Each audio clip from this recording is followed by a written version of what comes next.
앞에서 가고 뒤에서 따르는 무리가 소리 높여 이르되 호산나 다윗의 자손이여 찬송하리로다. 주의 이름으로 오시는 이여 가장 높은 곳에서 호산나 하더라.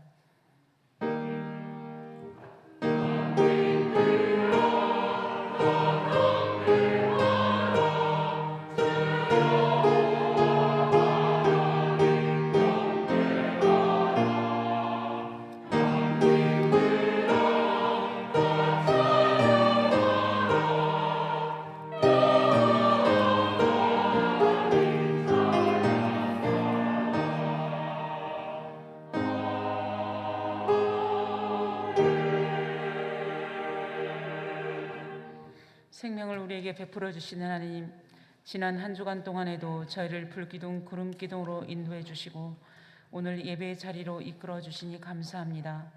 종려주일 씨뿌림 주일 예배로 주님께 영광 돌려오니 우리 예배를 기쁘게 받아주시고 저희를 긍휼히 여겨 주시옵소서. 예배의 시종을 주님께 의탁드려오며 예수님의 이름으로 기원합니다. 아멘.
다 같이 우리의 신앙을 사도신경으로 고백하겠습니다.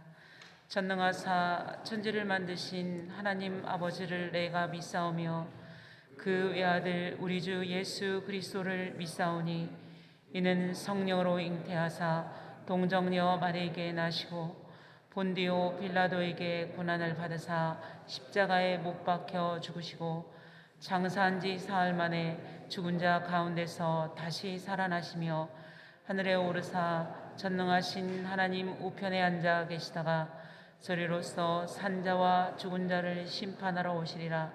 성령을 믿사오며 거룩한 공예와 성도가 서로 교통하는 것과 죄를 사하여 주시는 것과 몸이 다시 사는 것과 영원히 사는 것을 믿사옵나이다. 아멘. 시온에 따라 크게 기뻐할지어다. 예루살렘에 따라 즐거이 부를지어다. 보라, 내 왕이 내게 임하시나니 그는 공의로우시며 구원을 베푸시며 겸손하여서 나귀를 타시나니 나귀의 작은 것 곧 나귀 새끼니라. 내가 에브라임의 병거와 예루살렘의 말을 끊겠고 전쟁하는 활도 끊으리니 그가 이방 사람에게 화평을 전할 것이요 그의 통치는 바다에서 바다까지 이르고 유브라데 강에서 땅끝까지 이르리라. 앞에서 가고 뒤에서 따르는 무리가 소리 높여 이르되 호산나 다윗의 자손이여 찬송하리로다. 주의 이름으로 오시는 이여 가장 높은 곳에서 호산나 하더라. 아멘. 이제 우리의 주인 되신 하나님께 우리의 죄를 다 같이 고백합시다.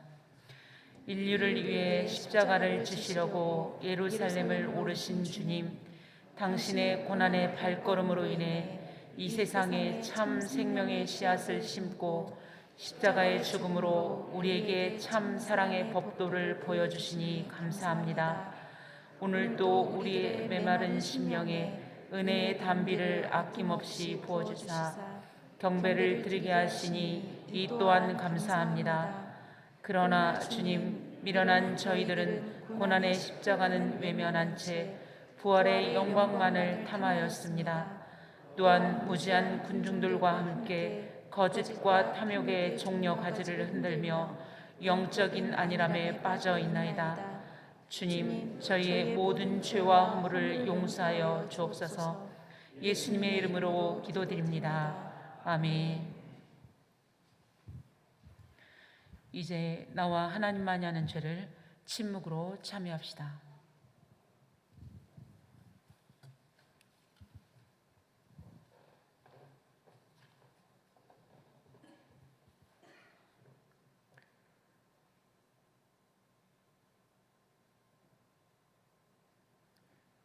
교우 여러분, 하나님의 기쁜 소식을 믿으십시오. 예수 그리스도 안에서 여러분은 용서를 받았습니다. 이제 이 동일한 기쁨을 여러분들의 자매와 형제와 주변의 이웃들에게 전해 주십시오. 주님의 사랑에 감사와 찬양을 드립니다. 아멘.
사랑과 은혜의 하나님, 이 시간 귀한 주일로 주님께 찬양과 예배를 드리게 하심을 감사드립니다. 코로나의 상황을 극복하고 평온한 일상으로 속히 돌아와 모두 한자리에 모여 예배 드릴 수 있게 하옵소서.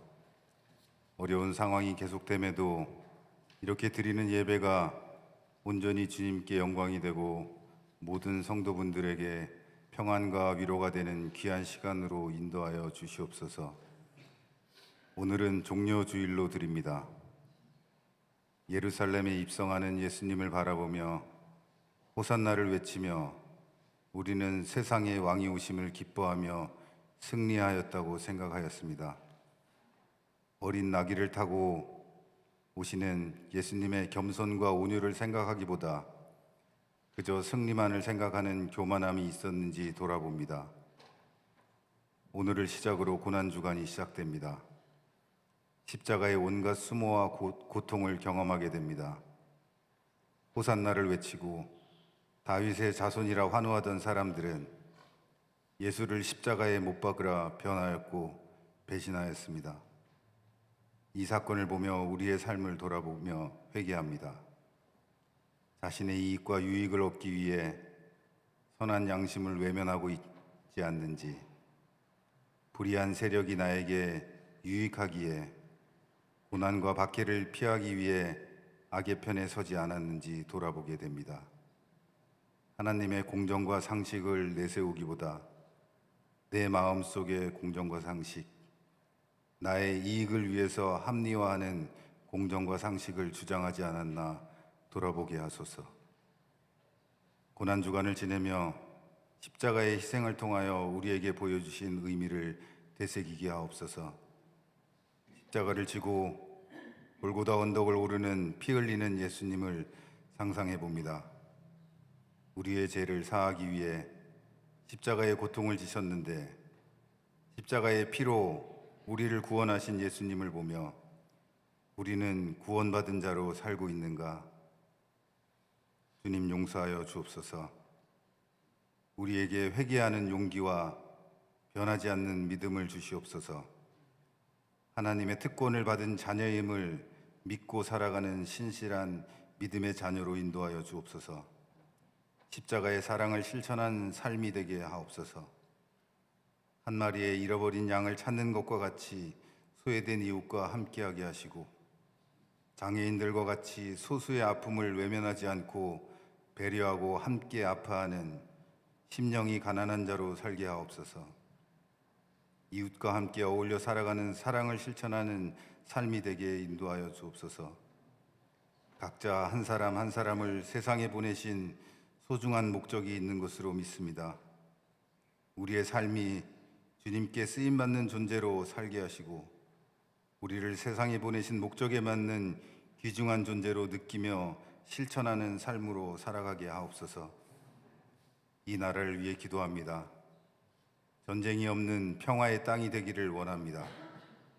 우크라이나 사태를 보며 전쟁의 아픔이 얼마나 크고 평화의 귀중함이 얼마나 소중한지 알게 됩니다. 젊은이의 미래가 달려있는 평화이기도 합니다. 힘으로 얻게 되는 평화가 아니라 배려와 양보가 평화를 더욱 지켜준다는 지혜를 알게 하옵소서. 대한민국의 기독교를 위하여 기도합니다.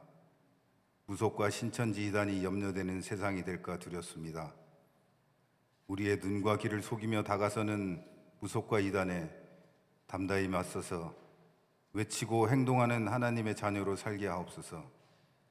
외면하거나 동조하지 않게 하시고 십자가 구원의 능력으로 담대히 행동하는 양심으로 두려움 없이 나아가 하나님의 공정한 나라로 승리하는 삶이 되도록 인도하여 주시옵소서. 송암교회의 모든 활동과 행사가 어려운 상황에서도 은혜롭게 이루어지길 원합니다. 요하부부터 신도에 이르기까지 흩어짐 없이 믿음으로 굳게 서기를 원합니다. 목회자분들께 지혜가 충만케 하시어 우리를 인도하는 데 부족함이 없게 하시고 항상 강건함을 주시옵소서. 교회를 위해 기도하고 봉사하는 모든 손길을 기억하시고 큰 축복으로 응답하여 주옵소서. 영육간에 아파하는 성도들이 있습니다. 주님의 위로와 평안으로 속히 회복되게 하옵소서. 건강이 회복된 정신과 육체로 믿음의 자녀의 역할을 다하는 성도들로 굳건히 세워 주옵소서. 이 시간 주님께 드리는 성도님들의 간절한 기도를 들어주시고 주님의 응답을 통하여 담대한 삶으로 승리하는 삶이 되게 인도하여 주시옵소서. 해외에 있는 성도들, 군 복무 중인 청년들, 사정으로 예배에 참석하지 못하는 성도들의 기도를 들어 응답하여 주시고 이 예배를 기억하는 모든 이들에게 같은 은총 베풀어 주시옵소서. 목사님을 통하여 전하는 주님의 말씀이 우리의 삶의 소망이 되고 꿈이 되는 귀한 선포가 되게 하옵소서. 은혜와 정성으로 준비한 시원성가대의 찬양을 기쁘게 받아주시고 주님께 영광이 되고 듣는 이에게 은혜의 시간이 되게 하옵소서. 이 모든 말씀 십자가의 고난으로 우리의 죄를 사하여 주시고 우리에게 소망을 주신 예수님의 이름으로 기도하옵나이다. 아멘.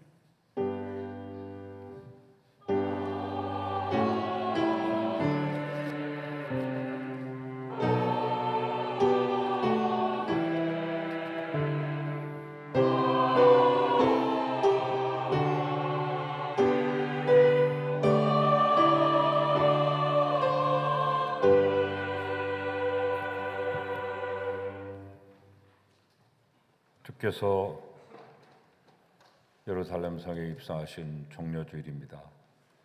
하나님의 은총이 여러분과 함께 하시고 주 예수께서 주시는 평강이 넘치는 귀한 한 주간이 되시길 바랍니다. 샬롬.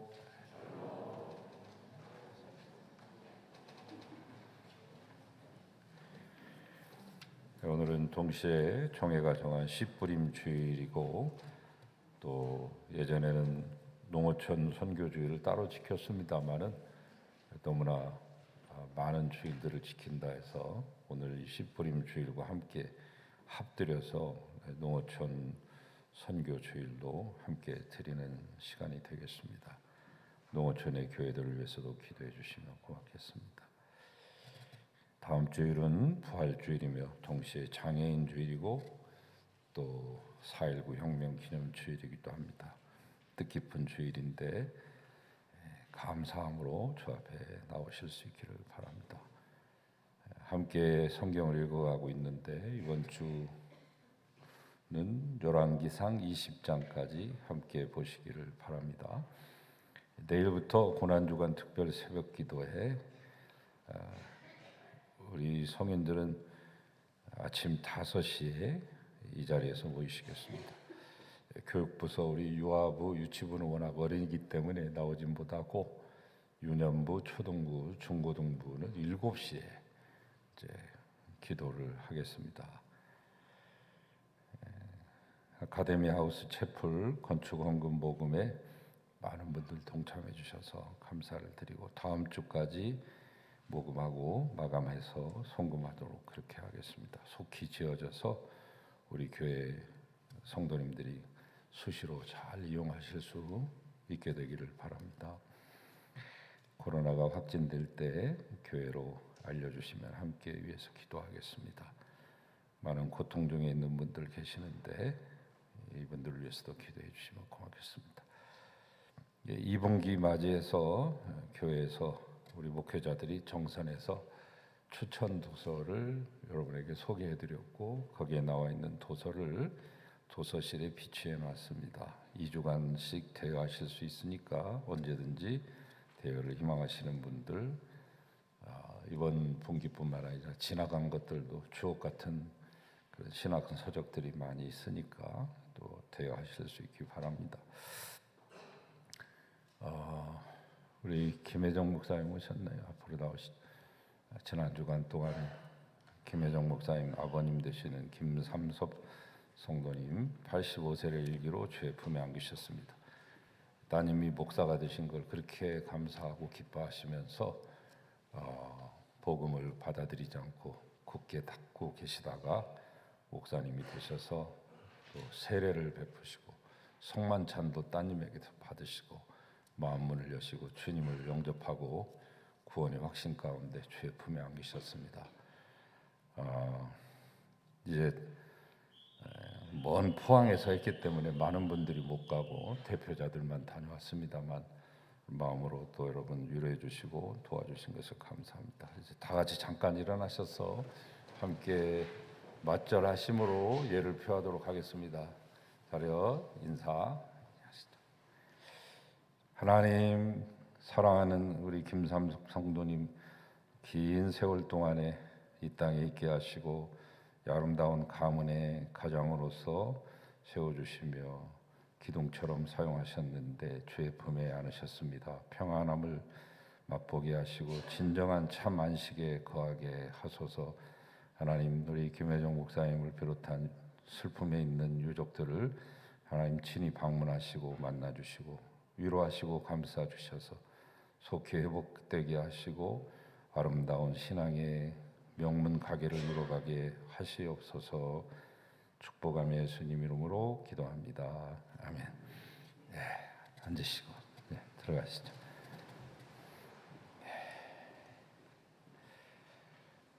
예배 후에 바로 이 자리에서 이제 저직회 및 상임위원으로 모이도록 하겠습니다.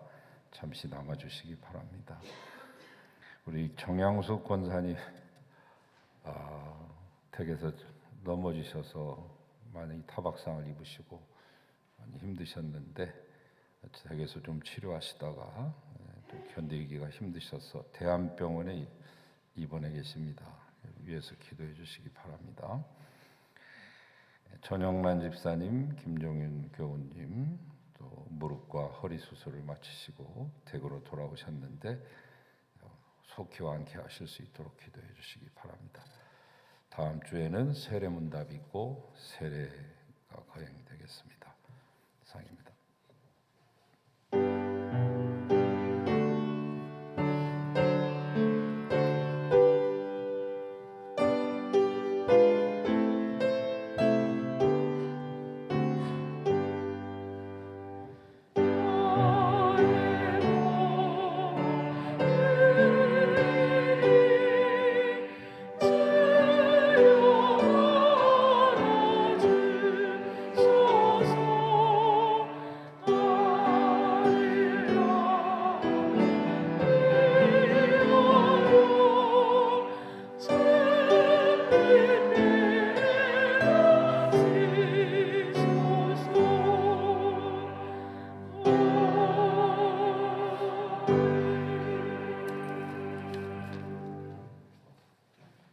주님의 크고 높으시고 위대하신 귀한 은총을 찬양합니다. 오늘 우리에게 주신 은혜를 감사하며 사랑의 고백으로 우리의 간증으로 올려드리는 귀한 예물을 받으소서. 또한 부모님을 축도하며 강단의 꽃꽂이로 장식해드리고 올려드리는 가정을 위로하소서. 하나님, 이 예물이 아름답게 쓰여지며 주의 영광만을 나타내고 하나님 나라 세우고 정의와 공의가 강물처럼 흐르게 하소서. 하나님, 바치신 귀한 손길과 가정들, 심령 위에 걸음걸음 가운데 자손들 위해 하는 모든 일들에 만나는 모든 사람들 가운데 함께 하시고 신령한 복과 기름진 복을 받아 누리게 하시며 그들의 심령이 물된 동상 같게 하시고 복락의 강수가 흘러넘치게 하소서. 예수 그리스도 이름으로 축복하고 기도하나이다. 아멘.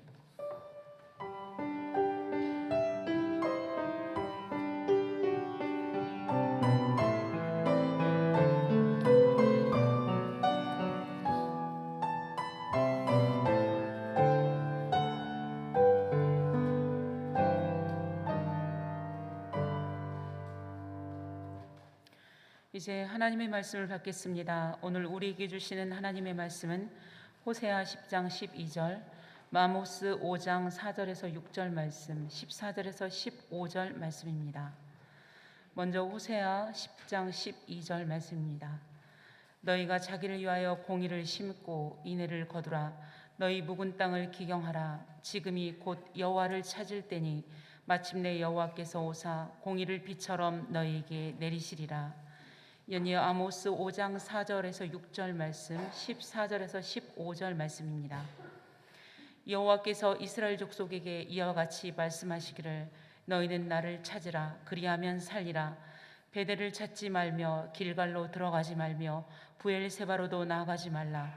길갈은 반드시 사로잡히겠고 베델은 비참하게 될 것임이라 하셨나니 너희는 여호와를 찾으라. 그리하면 살리라. 그렇지 않으면 그가 불같이 요셉의 집에 임하여 멸하시니 베델에서 그 불들을 끌 자가 없으리라. 너희는 살려면 선을 구하고 악을 구하지 말지어다. 만군의 하나님 여호와께서 너희의 말과 같이 너희와 함께 하시리라. 너희는 악을 미워하고 선을 사랑하며 성문에서 정의를 세울지어다. 만군의 하나님 여호와께서 혹시 요셉의 남은 자를 불쌍히 여기시리라. 아멘. 주님의 말씀입니다. 주님께 영광 돌립니다.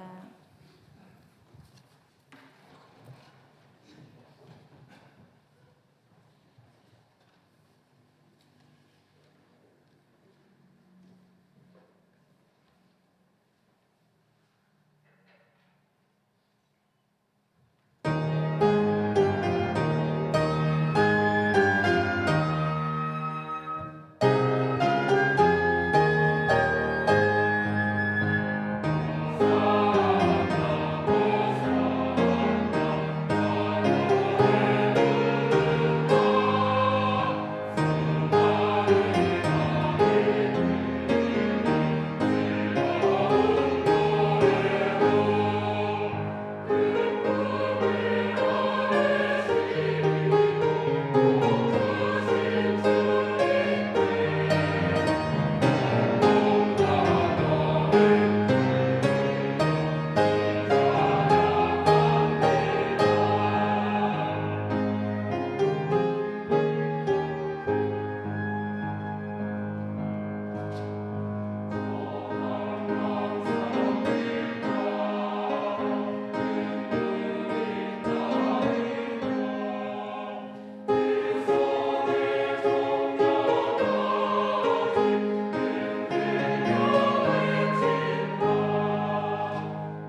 아멘. 할렐루야. 호산나. 다윗의 자손이시여 왕으로 오시는 이시여 우리의 찬양을 받으소서. 영광을 받으시옵소서. 오늘 이 아름다운 찬양으로 하나님 앞에 올려드린 시온 성가대를 잊지 마시고 기억하시며 사랑해 주시고 동행하시고 은혜의 은혜를 덧입혀 주소서. 하나님 항상 새 노래를 부르는 우리 성가대가 되게 하소서. 이 자리에 함께 하신 사랑하는 모든 성도님들, 어려운 시대를 보내고 있습니다. 위로하여 주시고 주의 말씀 들려주소서. 이제 부족한 종 주의 말씀 운반하겠습니다. 도와주시옵소서. 예수님의 이름으로 기도하나이다. 아멘.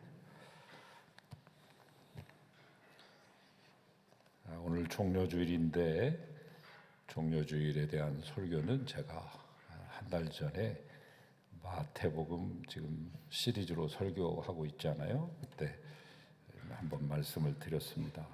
그렇기 때문에 종려주일에 관한 설교는 하지 않고 내일부터 이제 새벽에 고난에 관한 거, 특별히 십자가를 테마로 해서 말씀을 드리도록 하겠습니다.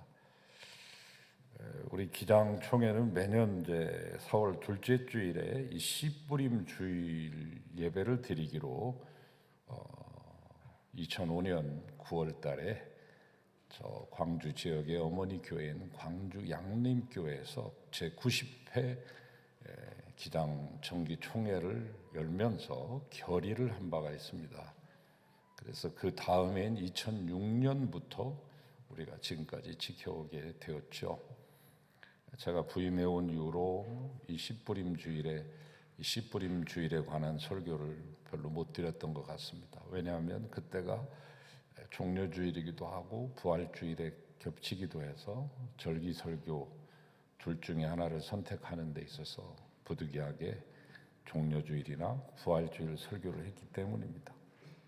이미 종려주일 설교를 제가 했기 때문에 오늘은 이 씨뿌림 주일 예배에 관한 설교를 드리려고 합니다. 원래는 씨뿌림 주일 설교가 따로 있고 또 농어촌 선교 주일이 따로 있는데 농촌에서 어촌에서 목회하시는 목회자들이 따로 있으면 너무 이게 분산되어서 집중 효과가 없다. 이 씨뿌림 주일에 차라리 합쳐달라. 이렇게 해서 오늘은 씨뿌림 주일이며 동시에 농어민 선교 주일이 되겠습니다. 이 씨뿌림 주일 되면 우리 어린이들은 행사를 좀 했습니다. 코로나 때문에 많이 어려워지긴 했습니다만 코로나 전에는 교회 앞마당 이 화단에 남아있는 부분이나 아니면 화단을 따로 제작을 해서 거기다가 봉숭아 씨를 뿌리기도 하고 뭐 여러 가지 그런 활동들을 했습니다. 비대면이긴 하지만 학생들에게 꽃을 찍어오라고 서로를 공유하는 그런 프로그램도 만들었고 또 어린이들은 집으로 또 화분을 보내주고 씨앗을 보내서 엄마와 함께 그것을 심는 어렸을 때부터 이 씨뿌림에 대한 뿌림이 있어야 거둠이 있는 것이죠. 뿌림이 있어야 씹음이 있고 먹음이 있고 그렇습니다. 뿌림과 거둠과 씹음과 먹음으로 말미암아 생명이 재창조되는 것이죠.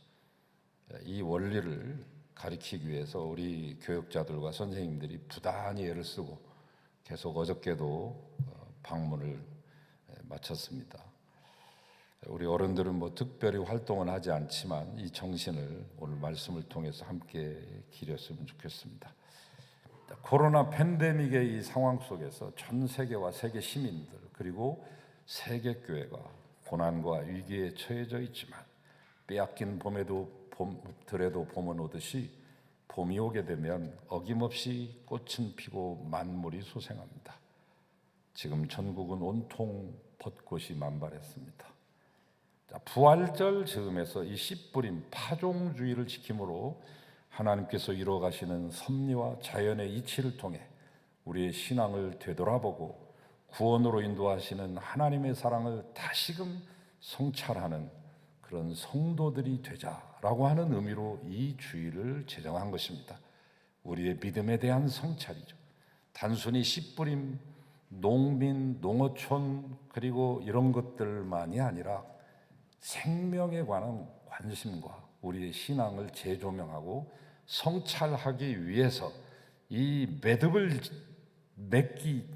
짓기 위해서 씨뿌림 주의라 이렇게 굳이 명명하고 주의를 지키고 있습니다. 오늘 우리는 농민 예언자 아모스 선지자의 외침을 들었습니다. 아모스는 스스로를 말할 때 나는 목자요 뽕나무를 재배하는 자라고 소개했습니다. 여기 나오는 뽕나무는 우리가 알고 있는 뽕나무가 아니라 옷 이따 먹는 뽕나무가 아니라 돌무화과 나무가 번역돼서 우리에게 잘못 알려졌는데 삭개오가 올라갔던 그 나무도 뽕나무는 아니요 여리고에 있었던 돌무화과 나무가 되겠습니다. 목자, 양을 치면서 동시에 뽕나무를 재배한다? 사실은 뽕나무를 재배하는 사람이 아니고 양을 몰고 가다가 목초지를 찾아 정처 없이 다니는데 돌무화과 나무를 재배하는 농부의 집에 도달하게 되면 그 무화과 나무 밑에 있는 풀을 띠끼게 하면서 미안하니까 제가 당신의 일을 도와드리겠습니다 하며 품앗이를 합니다. 이것이 돌무화과 나무 재배가 되겠습니다. 지난주 제가 설교 말씀했듯이 무화과는 스스로 수분을 하는 것이 아닙니다. 왕벌, 이 말벌, 존벌이라고 말하는 이 말벌이 그 안으로 들어가 가지고 그것을 수분을 시켜주는 것이죠. 그래서 빨갛게 된 부분은 그것이 꽃입니다. 밖으로 꽃이 피는 게 아니라 열매 안에 꽃을 피게 되는데 그것이 꽃이요 감싸고 있는 이 과육이 꽃받침이 되겠죠. 그러나 이것을 일일이 다 말벌이 해주는 게 아니라 못하는 무화과 나무는 사람이 기어 올라가 가지고 바늘을 갖고 가서 구멍을 뚫어줘야 됩니다. 그래야 이것이 열매를 맺게 되는, 먹을 수 있는 열매가 되는 것. 이거 안 해주면 달리긴 달렸는데 먹을 수 없게 됩니다. 그래서 아모스는 그 주인에게 얘기해서 제가 대신 기어 올라가서 바늘 구멍을 내줄게요. 대신 우리 양을 좀 당신 이 초지에서 풀을 좀 듣게 해주십시오라고 하면서 품앗이 개념으로 하다 보니까 얼떨결에 투잡이 되었습니다. 그는 남유다 출신이면서 북이스라엘을 향해 예언하도록 부름받은 기구한 운명이죠. 남쪽에 있는 사람이 북쪽에 가서 말하면 누가 말귀나 들어주겠습니까?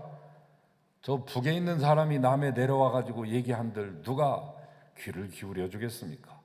우리가 저 일본 땅에 가서 주 예수를 믿으라고 아무리 외쳐도 일본에 있는 한국을 미워하는 혐한주의자들과 극우주의자들의 등살에 거기 살고 있는 제일동포도 살기 힘든데 남한 땅에 있는 선교사가 건너가서 주 예수를 믿으라고 얘기한들 곱방귀나 끼겠습니까? 자칫 목숨이 위험하고 불이익을 당할 수밖에 없는 그러한 위험한 처지임에도 불구하고 그는 북쪽을 향하게 되죠. 그는 이사야처럼 왕족 출신도 아니요 예레미야처럼 제사장 출신도 아닙니다. 그는 선지학교 문턱을 밟아본 적도 없습니다. 하나님은 이 가난한 마을의 목자 농부 아모스를 선지자로 부르셨습니다. 그에게 하나님의 말씀이 임하자 이 아모스는 이 예언의 말씀을 외치지 않을 수가 없었습니다. 제 아무리 진리에 헌신하고 용감한 사람이고 하나님을 경외하는 사람이라도 예언자로서 하나님의 말을 그대로 가감없이 1.1획도 틀리지 않고 플러스 마이너스 없이 그냥 액면가 그대로 복음을 전하고 말씀을 선포하는 것은 쉽게 감당할 수 있는 일이 아닙니다. 왜냐하면 그 말 속에는 불의를 향한 외침이 있고 권력자들을 향한 지적이 있기 때문이죠. 목숨이 왔다 갔다 하는 판이죠. 그런데 그가 살았던 시대는 특별히 이 북왕국 이스라엘은 경제적으로 매우 번성하고 융성했던 시기입니다. 여로보암 2세 때인데 반면 경제적으로는 아주 잘 살았는데 윤리적으로 종교적으로는 극도로 타락한 시대였어요. 반드시 잘 먹고 잘 사는 것이 인간에게 행복한 것이 아니고 반드시 경제력이 높은 것만이 사람의 도덕성을 더 높여주는 것이 아님을 실증해주는 신뢰죠. 아모스의 경고 이후에 타락과 부패를 계속 고집했던 북이스라엘은 결국 BC 722년 아수르에게 멸망하고 말죠. 사람은 이렇듯 하나님의 뜻과 말씀에 따르기보다는 자신의 욕망에 따라 살아가는 경향이 있습니다. 아니, 그런 존재입니다. 인간의 욕망은 그 끝이 없고 깊고 무섭기조차 합니다. 그리고 그 끝없는 욕망은 끝없는 죄악을 재생산해냅니다. 욕심의 눈이 어두워지면 다른 사람의 생명이 보이지 않습니다. 푸틴의 욕심으로 말미암아 우크라이나 국민의 생명쯤은 아무것도 아니죠. 하나님은 아모스를 통해 북이스라엘의 형식만 가득한 신앙에 대해서 경고장을 날리십니다. 알맹이는 없고 겉만 번지를 한 신앙으로는 세상을 이길 수 없다고. 지금도 여전히 하나님은 우리의 중심을 보십니다. 그러므로 우리의 속사람이 건강해야 되는 것입니다. 우리의 영과 혼과 육이 지와 정의와 의가 건강하고 건실하고 튼튼해야 됩니다. 우리는 악을 미워하고 선한 일에 힘쓰며 정의로운 삶을 좇아야 하죠. 살다 보면 수많은 악이 우리를 유혹합니다. 그래서 악과 적당히 타협하기도 하며 때로는 죄를 지은 자신의 모습을 정당화시키기에 급급하죠. 나는 다른 사람보다는 그래도 조금 낫지 않나? 에이, 다른 사람도 다 똑같이 하는데. 우리는 다른 사람에 대해서는 정죄하면서 자신이 지은 죄에 대해서는 합리화하죠. 이것을 제일 잘하는 사람은 정치인들이죠. 우리나라는 인류 역사상 가장 위대한 정신 세계와 사상을 가졌지만 그러나 그에 걸맞는 정치 지도자를 못 만난 것이 우리 민족의 비극으로 지금까지 이어지고 있습니다. 그런데 그들은 측은지심, 백성을 불쌍히 여기는 마음도 없고 위민과 애민과 포민의 정신이 없고 수호지심, 자기 자신들이 저질렀던 잘못에 대해서 수치심조차 느끼지 않습니다. 내노남불의 아주 대명사라고도 볼 수 있죠. 내가 하면 로맨스요, 남이 하면 불륜이라고 하는 이 법칙으로 잣대를 갖다 대고 있습니다. 그런데 정치인들만 그런 게 아니라 그들은 고수고 달인일 뿐이지 우리의 삶도 그 범주를 벗어나지 못하고 있습니다. 다른 사람 눈에 있는 티는 발견하면서 내 눈 속에 있는 들보는 애써 보지 않으려고 합니다. 여러분, 악은 어떤 경우에도 변명의 여지가 없습니다. 하나님은 악을 미워하라고 했습니다.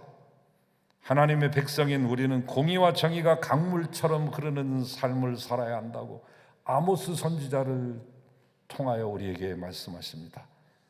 이를 위해 우리의 마음과 생각은 하나님의 말씀과 진리로 충만해야 됩니다. 충만함이라고 하는 말의 헬라어 원어를 분석해 보면 단순히 아구까지 가득 찼다라고 하는 의미를 뛰어넘어 아구까지 가득 차서 이제는 그 컵을 타고 흘러 넘치는 그 상태를 가리켜 충만이라고 말하죠. 고여있는 물은 썩기 마련. 하나님의 진리가 우리 안에 충만하지 않으면 우리 안에 있는 수많은 유혹과 욕심과 거짓과 교만이 자라나기 시작합니다. 그리 되면 공의와 정의와 진리를 세상에 흘러보낼 수가 없습니다. 구르는 돌에 이끼가 끼지 않듯 흐르는 물은 썩지 않습니다. 우리 안에 있는 하나님의 진리는 메말라서는 안 됩니다. 나를 통해 주변 사람들에게 하나님의 복이 흘러 들어가게끔 해야 됩니다. 정의와 공의는 삶의 현장에서 실현되는 겁니다. 머릿속에서 되는 게 아니에요. 입에서 되어지는 게 아니에요. 새치 혀로 되는 게 아니라 우리의 삶의 현장에서 정의와 공의가 실현되는 것입니다. 삶 속에서 악을 행하고 정의를 실천하지 않는 사람은 예배자가 아닙니다. 하나님의 말씀은 우리가 실천하고 행할 때 능력으로 나타나죠. 자, 하늘 못지않게 중요한 것 땅입니다. 땅은 인간뿐만 아니라 모든 생물에게 있어서 생명의 근원이 되기 때문이죠. 땅 없으면 식물이 자라지 못할 것입니다. 식물 없으면 인간을 포함한 다른 생명이 생존할 수 없습니다. 제일 안타까운 것, 생명의 근원인 땅이 죽어가고 있다는 것이죠. 지력을 다 상실했습니다. 사막화 현상이 곳곳에서 일어납니다. 그토록 비옥하고 기름졌던 곡창지대, 그 평원의 그 곡창지대들이 다 죽어가고 있습니다. 인간의 탐욕과 행포로 신음하면서 하나님의 자녀가 나타나 구원해 주길 간절히 바라고 있습니다. 피조물의 고통과 탄식이 너무 심해 해산을 앞두고 진통하고 있는 여인의 신음소리와 같습니다. 전 세계가 코로나19와 기후위기로 신음하고 있죠. 인류 위기라고 불릴 만큼 유례없는 재앙에 직면했습니다. 애써 우리는 이걸 막 감추기도 하고 막 이제 아무것도 아니야, 뭐 감기 정도 돼 이렇게 말하기도 하고, 막 어떤 사람은 분노해가지고 홧김에 해외 여행이나 떠나볼까. 저도 제 여권이 만료된 지가 벌써 2년이 훨씬 넘었습니다. 그 뒤로 갱신하지 않았습니다. 나갈 일이 없으니까, 나가서도 안 되니까. 너무 섣부른 판단 속에서 사람들이 이제 경계의 끈을 풀려고 하는데, 지난 2년 동안 전 세계 5억 명이 확진되었고 620만 명이 죽었습니다. 오늘 아침 10시까지 통계로. 우리나라에서는 15,333명이 확진되었고 이제 약 30명 정도 모자란 2만 명이 죽었습니다. 내일 지나면 2만 명을 넘을 것 같습니다. 하루에 329명 내지 400명 죽습니다. 어제도 329명이 세상을 떠났죠. 연일 사망자가 발생하고 있습니다. 이제는 3일장이라고 하는 거 생각하기 어렵게 되었습니다. 화장장이 없기 때문에 5일장 내지 7일장 치러야 됩니다. 많은 사람들이 힘들어하고 너무나도 지쳐가고 있습니다. 무엇보다도 언제 끝날 줄 알으면 그래도 버틸만 한데 중간쯤 왔는지 3분의 2쯤 왔는지 4분의 3쯤 왔는지 5분의 4쯤 왔는지 조금 힌트라도 주면 좋을 것 같은데 모르기 때문에 불안하고 모르기에 지리하고 지난하며 고통스러운 날들을 보내고 있습니다. 이 코로나로 인해 한국교회도 큰 어려움에 봉착해 있죠. 예배가 위축되고 소그룹 모임이 없으므로 교인 간의 교제가 단절되었습니다. 원래부터 콘텐츠를 많이 가지고 있는 수만의 교인을 갖고 있는 교회는 겨우겨우 옛날에 했던 거 가지고 버티고 돌아갑니다. 가지고 있는 돈 가지고서 그 프로그램을 돌립니다. 그러나 그런 교회는 한국 교회 만에 하나 정도 됩니다.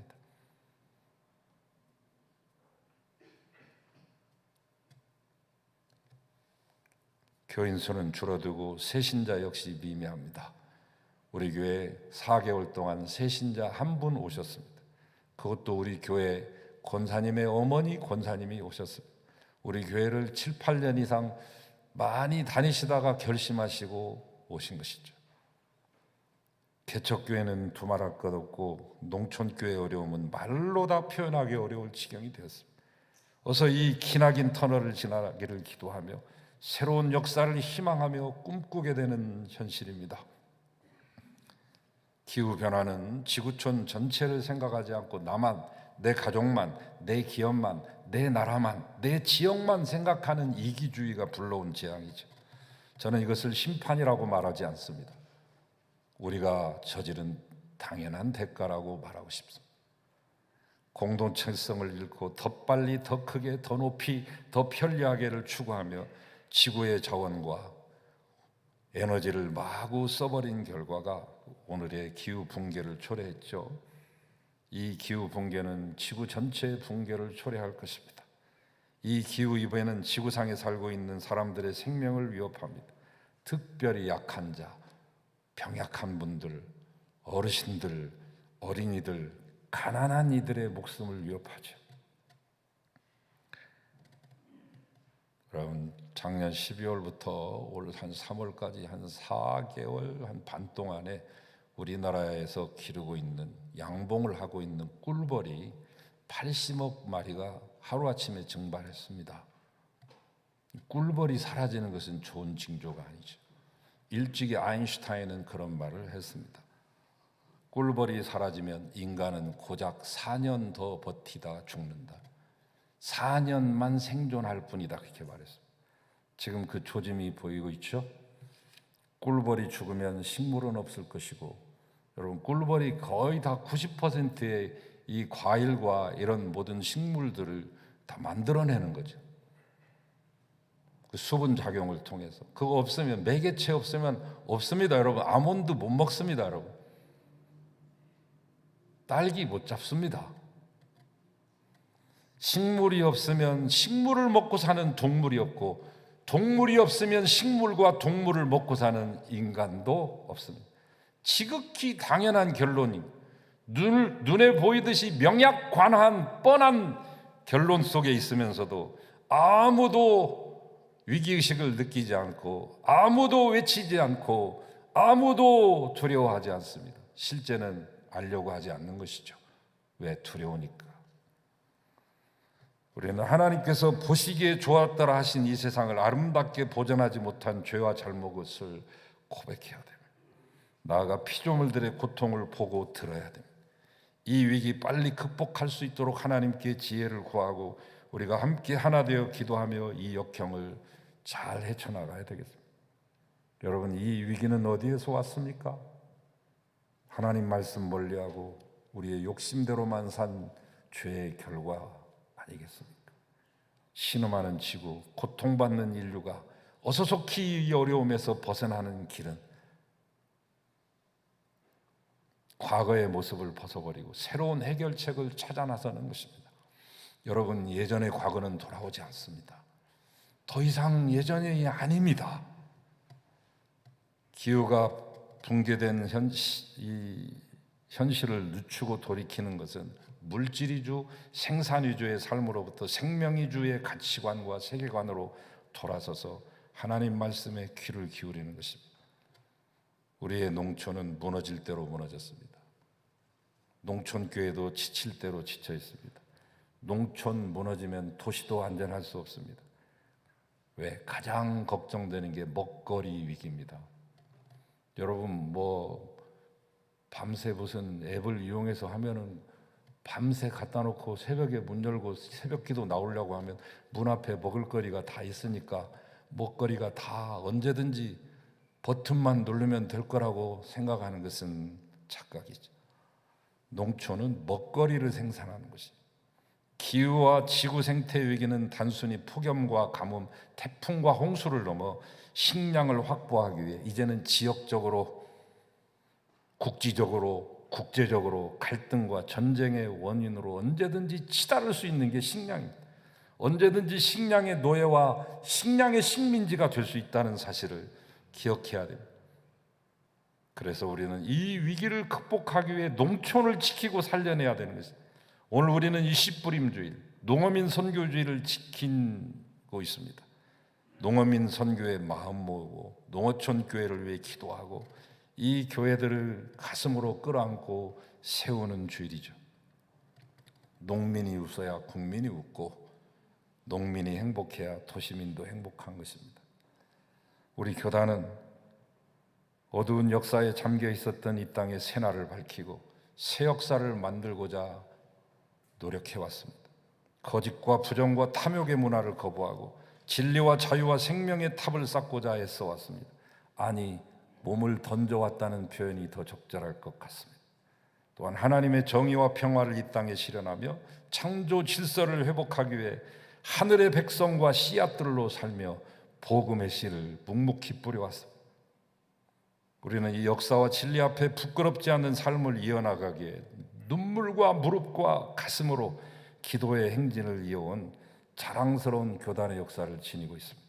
이것은 분명 제가 부풀린 거 아닙니다. 자기 만족과 도취에 빠져서 하는 말이 아니라 역사가 이미 평가하고 있는 기정사실입니다. 그동안 믿음의 선배들이 쌓아온 우리 교단의 정신은 어려운 이웃과 함께하는 것이었습니다. 소외된 이웃을 찾아가고 고난 중에 있는 자들의 친구가 되는 것이었죠. 농촌의 아픔 치유하기 위해 우리 교단에 속한 모든 교회가 함께 노력하고 다짐하며 도시교회와 농어촌 교회가 함께 손맞잡고 여기까지 왔습니다. 도농 간의 거래를 통해서 말로만 하는 것이 아니라 모든 교단에 속해 있는 목회자들이 자기의 사례에서 일정량을 다 떼어가지고 농촌과 어촌에 있는 목회자들이 생활 자체가 안 되니까, 생계비가 안 되니까 최저 생계비는 드려야 되지 않느냐 해가지고 자신의 돈에서 모두 각출해서 이것을 분담하고 그들에게 최저 생활비를 주고 있는 교단은 우리 교단밖에 없습니다. 연금은 하는 데도 있고 안 하는 데도 있지만 생활보장제는 목회자들의 주머니를 털어서 함께 농촌을 살리고 동료를 살려야 되겠다고 하는 마음 가운데서 이것을 진행하고 있는 교단이죠. 농촌은 뿌리요, 도시는 열매입니다. 그래서 뿌리가 병들면 열매 맺을 수 없습니다. 결국엔 농촌과 도시가 모두 어렵게 된다는 것을 우리가 잘 알고 있습니다.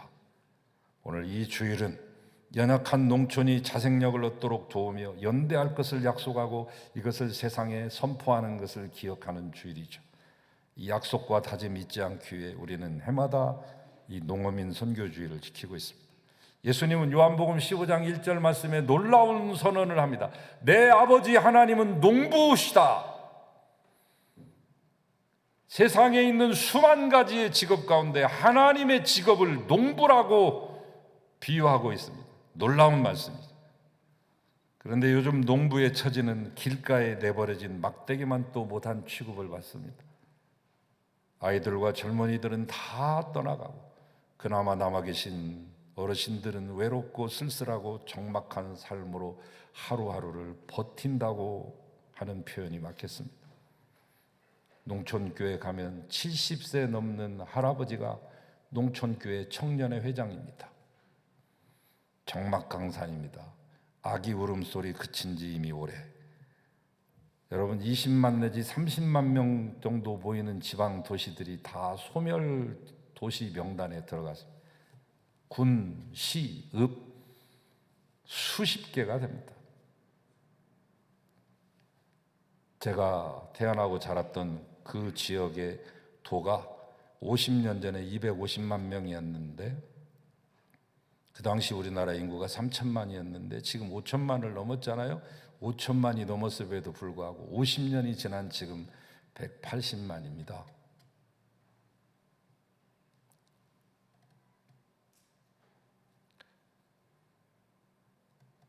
이 땅에서 벌어진 인간 중심의 탐욕과 무한 경쟁의 결과 농촌 사회는 무너질 대로 무너졌습니다.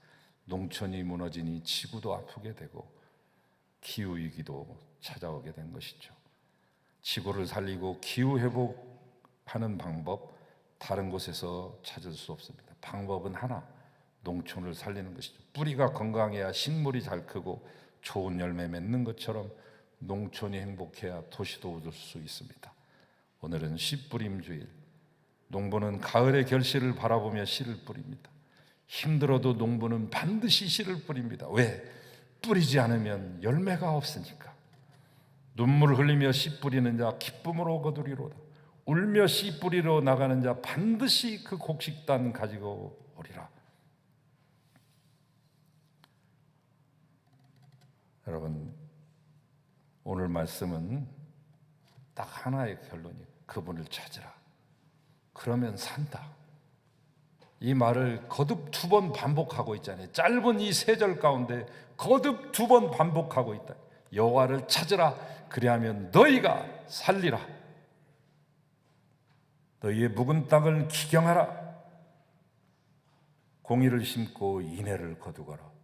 폭력과 차별이 없는 평화의 세상 만들어라.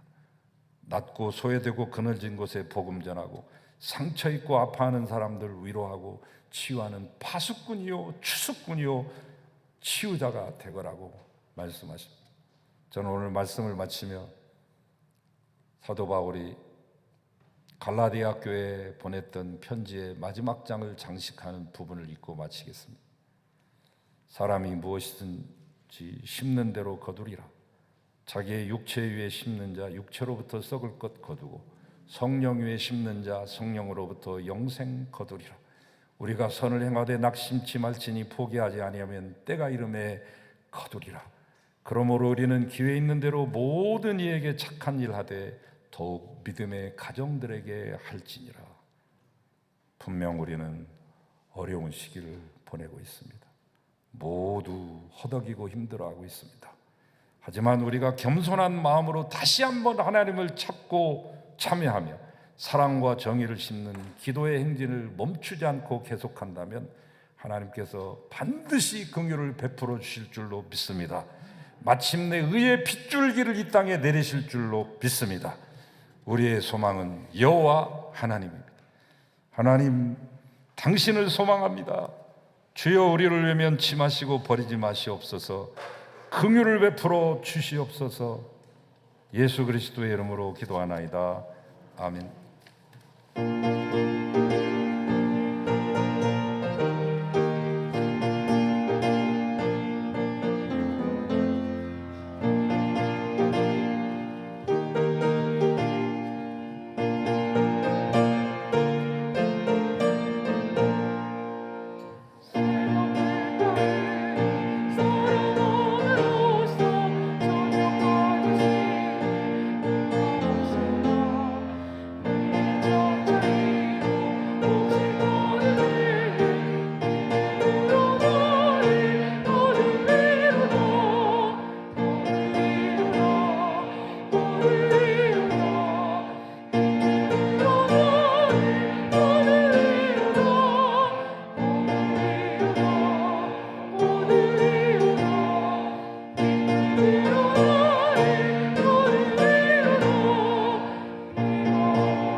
성부, 성자, 성령 삼위일체 하나님의 은혜, 사랑, 교제하심이 씨뿌림 주일, 농어민 선교 주일을 맞이하여 기쁨으로 단을 거두는 그날을 바라보며 오늘도 복음의 씨, 의의 씨, 진리의 씨를 열심히 세상에 뿌리기로 작정하고 파송되는 사랑하는 모든 성도들과 농어촌에서 애쓰시는 모든 목회자들과 그 교회를 지금도 지켜내고 계시는 귀한 사랑하는 교우들 가운데, 그리고 이 땅에 어려움을 당하고 있는 수많은 우리의 형제들과 질병으로 고통 중에 있는 우리의 이웃들을 위해 이제로부터 영원히 함께 하시기를 간절히 축원하옵나이다.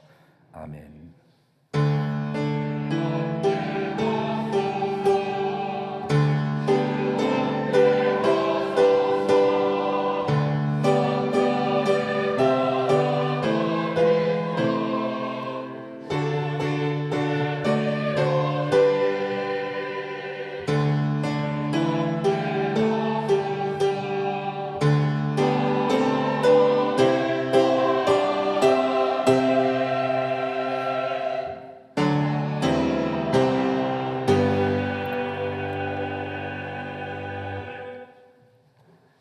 채직들을